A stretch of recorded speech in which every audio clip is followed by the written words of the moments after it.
बिस्मिल्लाहिर्रहमानिर्रहीम। अस्सलाम वालेकुम। मैं हूं साबित बलोच। आज हम पनामा विल्ट के दूसरे एपिसोड के साथ आपकी खिदमत में हाजिर हैं। पिछले वीडियो में हमने बात की थी कि पनामा विल्ट जो कि हमारे बनाना के इंतहाई ख़तरनाक बीमारी है, इसके सिम्टम्स क्या हैं, हम कैसे पहचानें कि ये पनामा विल्ट है।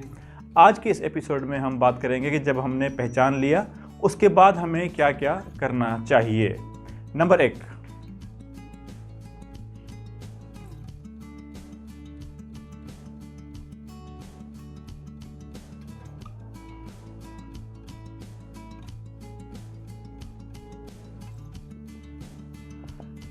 प्रिवेंशन। अगर हम चाहते हैं कि हमारे बाग में, हमारे फसल में ये बीमारी आए ही ना, कहीं से ट्रांसमिट होकर नहीं आए हमारे फसल में, हमारे बाग में, तो हमें क्या करना चाहिए। तो कहा जाता है कि prevention is better than cure. बजाय इसके कि हम बीमार हो जाएं और फिर अपना इलाज करें, उससे बेहतर है कि हम अपने आप को बीमारी से ही बचा लें। हम अपने फसल को बीमारी से ही बचा लें कि वो बीमारी हमारे फसल में आए ही ना। उसके लिए हमें क्या करना चाहिए? उसके लिए सबसे पहले हमें अपने फसल की बाउंड्रीज बनानी पड़ेंगी।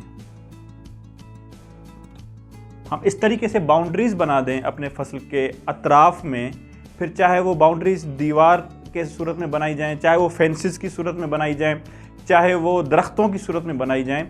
इस तरीके से हम अपने फसल के अतराफ में चारों तरफ ऐसी बाउंड्रीज बना दें कि कोई भी जानवर हमारे फसल में ना आ सके। न कोई जानवर हमारे फसल में आ सके, न कोई इंसान हमारे फसल में आ सके, कोई भी चीज़ बाहर से हमारे फसल के अंदर ना आए।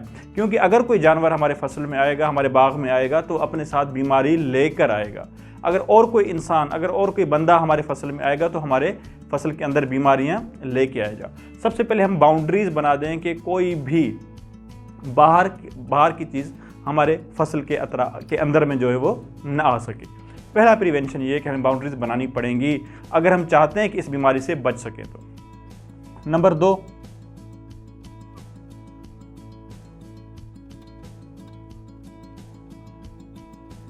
जो भी हम लेबर इस्तेमाल करते हैं, हमारे माली होते हैं, वो जब भी किसी और के हाथ से काम करके आएँ तो पहले हम उनको सैनिटाइज कर लें, कि अपने वो कपड़े तब्दील कर लें, अपने जूते तब्दील कर लें। ऐसा ना हो कि किसी और के बाग में काम करके आई है लेबर और आज वो हमारे बाग में काम कर रही है, वो वही सेम जूते इस्तेमाल कर रहे हैं, सेम वही अपने जो औजार इस्तेमाल कर रहे हैं, सेम कपड़े उनके हैं। वो अगर सारी चीज़ें वही इस्तेमाल करेंगे तो भी ज़ाहिर है अपने साथ वो बीमारियां लेके आएंगे और हमारे फसल को बीमार कर देंगे। इसलिए ज़रूरी है कि हम लेबर या तो बाहर की इस्तेमाल ना करें, लेकिन अगर मजबूरन करनी पड़ती है हमें बाहर की लेबर इस्तेमाल, तो उसके लिए हमें उनको सैनिटाइज करना पड़ेगा, उनके जूते तब्दील करवाने पड़ेंगे, उनके कपड़े तब्दील करवाने पड़ेंगे, उनके औजार तब्दील करवाने पड़ेंगे, ताकि वो चीज़ें हमारे बाग में, हमारे फसल में आके हमारे फसल को ख़राब न कर सकें। तो ये 2 बुनियादी चीज़ें हमें करनी पड़ेंगी। तीसरे नंबर पे ट्रांसपोर्टेशन, यानी जो हम लोडिंग अनलोडिंग करवाते हैं, यानी कोई बाहर से ट्रक आया है जो कि हमारे बाग में अंदर आके हमारे बाग से लोडिंग कर रहा है, हम जब उसको अपना केला उसके अंदर लोड कर रहे होते हैं तो वो ट्रक भी मुख्तलिफ बागात से होता हुआ हमारे पास आता है। चांसेस हैं इस चीज़ के कि वो वहाँ से बीमारी अपने साथ लेकर आए और यहाँ पे आके हमारे फसल में जो है वो बीमारी फिर फैला दे। इसलिए वो जो भी ट्रांसपोर्टेशन का हमारा काम हो रहा है उसको भी हम एहतियात करें कि वो बाहर से अगर आ भी रहा है तो हमारे फसल के अंदर जिस जगह उसका दिल चाहे वो घूमता फिरता न रहे, बल्कि उसको हम लिमिटेड रखें कि किस किस जगह तक हमने उसको लेकर जाना है और किस जगह उसको हमने नहीं लेकर जाना। तो इन चीज़ों को अगर हम मैनेज कर लें तो ये बीमारी हमारे फसल में नहीं आएगी। हम प्रिवेंट हो जाएंगे, हम बच जाएंगे, अपने फसल को बीमारी के आने से हम बचा सकते हैं। सबसे पहली चीज़ है वो ये है। उसके बाद हम आते हैं इसकी क्योर पे।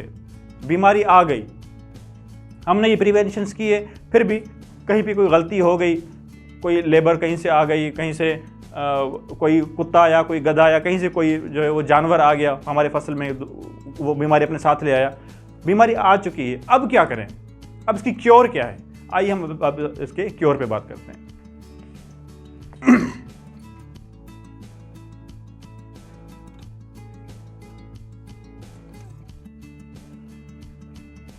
जो भी प्लांट्स हमारे बीमार हो चुके हैं, मिसाल के तौर पे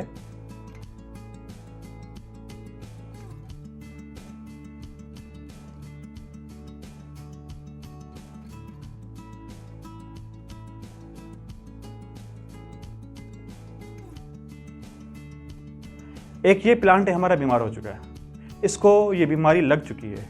इसके अतराफ में जो और प्लांट हैं,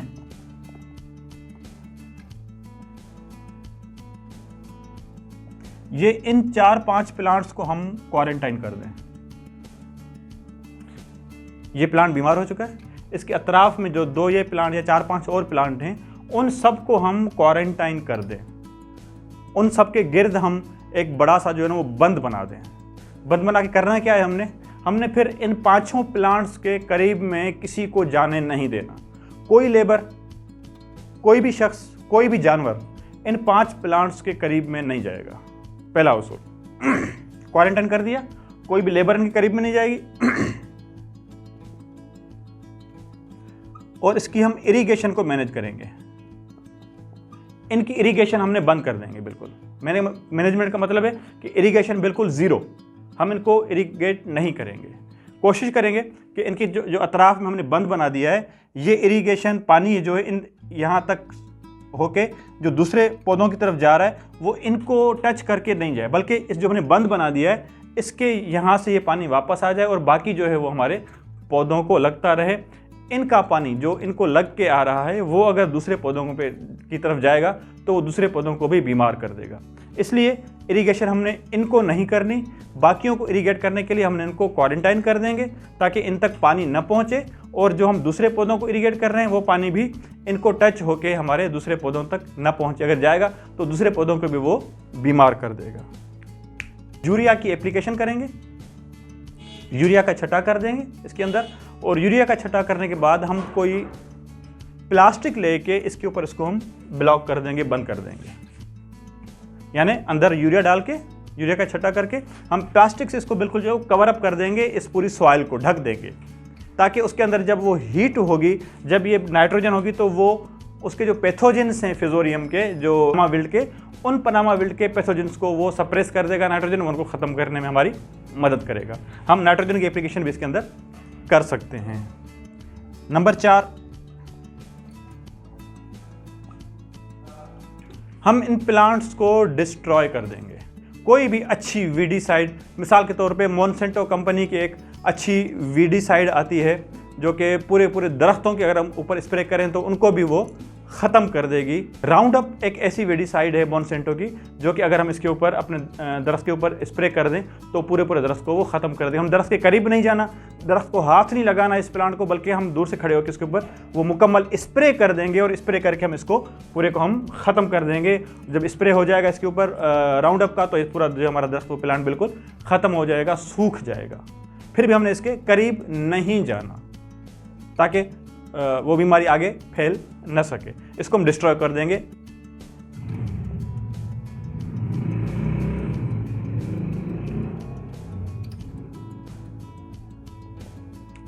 अभी तक कोई ऐसी दवाई, कोई ऐसी फंजीसाइड नहीं आई जो हम स्प्रे करके इसके जो पनामा विल्ट के जो पैथोजेंस हैं, जो फंगस है फिजोरियम, उसको हम ख़त्म कर सके, डिस्ट्रॉय कर सके। अभी तक कोई ऐसी फंजीसाइड हमारे पास नहीं है अवेलेबल। अलबत्ता बायोलॉजिकल कुछ चीज़ें यूज़ करके, बायोलॉजिकल कंट्रोल के ज़रिए हम इसको सप्रेस कर सकते हैं, एक हद तक कंट्रोल कर सकते हैं। मुकम्मल ख़त्म शायद न कर सकें, लेकिन एक हद तक हम इसको कंट्रोल कर सकते हैं। इसके लिए इस वक्त जो है वो एक फंगस ट्राइकोडर्मा, ये इस्तेमाल किया जा रहा है। इसके काफ़ी जो ट्रायल्स इंटरनेशनल लेवल पे हो चुके हैं और अल्हम्दुलिल्लाह काफ़ी उनके अच्छे जो हैं वो नताइज हैं। यानी इससे हम इसको अच्छे तरीके से जो सप्रेस कर सकते हैं। नंबर 2, सूडोमोनास, ये एक बैक्टीरिया है, ये फंगस है ट्राइकोडर्मा, और सूडोमोनास एक बैक्टीरिया है। इन दो के ज़रिए हम इसको एक हद तक सप्रेस कर सकते हैं। हमारे पास इस वक्त पाकिस्तान में और सिंध में जो है वो ट्राइकोडर्मा अवेलेबल है, इसके ज़रिए हम इसको इस्तेमाल कर सकते हैं। सूडोमोनास अभी तक अंडर ट्रायल है, हमारे पास अवेलेबल नहीं है पाकिस्तान में या सिंध में कि हम इसके ज़रिए कंट्रोल कर सकें। अलबत्ता ट्राइकोडर्मा के ज़रिए हम इसको इस्तेमाल भी कर सकते हैं और हम अपनी इस बीमारी को कंट्रोल भी एक हद तक कर सकते हैं। इसका तरीका इस्तेमाल क्या है? मसलन ट्राइकोडर्मा के 2 साशे हम लेंगे, 250 ग्राम के एक साशे आता है। 2 साशे इसका मतलब है कि कोई 500 ग्राम, आधा किलो का हमारा ट्राइकोडर्मा होगा, वो लेंगे हम। उसको हम फिर इसको इस्तेमाल करेंगे 2 साशे को। उसके बाद हम 2 से 4 किलो मोलेसिस जो हमें शुगर मिल से मिल रहा होता है वो इस्तेमाल करेंगे। अगर हमें मोलेसिस नहीं मिल पा रहा, जो कि किसी सबब की वजह से, तो देन फिर हम 2 किलो जैगरी यानी गुड़ इस्तेमाल करेंगे, आधा किलो ट्राइकोडर्मा, 2 किलो मोलाइसिस या जैगरी गुड़। इनको हम 200 लीटर पानी के ड्रम में डाल देंगे और 8 दिन तक हम इनको मिलाते रहेंगे। 8 दिन के बाद जब हमने इसको मिला लिया तो 8 दिन तक इसको मिलाने के बाद हम इसको फिर फील्ड में ले जाके फी एकड़ हम 200 लीटर जो हमने ड्रम बनाया है वो हम फी एकड़ पे इस्तेमाल करेंगे। यानी 1 एकड़ पे हमारा वो 200 लीटर का ड्रम जो है वो इस्तेमाल होगा पहली इरिगेशन पे। हमने इसकी 2 इरिगेशंस करनी है शुरू में। एक जो है वो मार्च और अप्रैल में, एक मार्च में कर लें, एक अप्रैल में कर लें, और उसके बाद फिर 2 इसकी इरिगेशन जो है हम जाके करेंगे अक्टूबर और नवंबर में।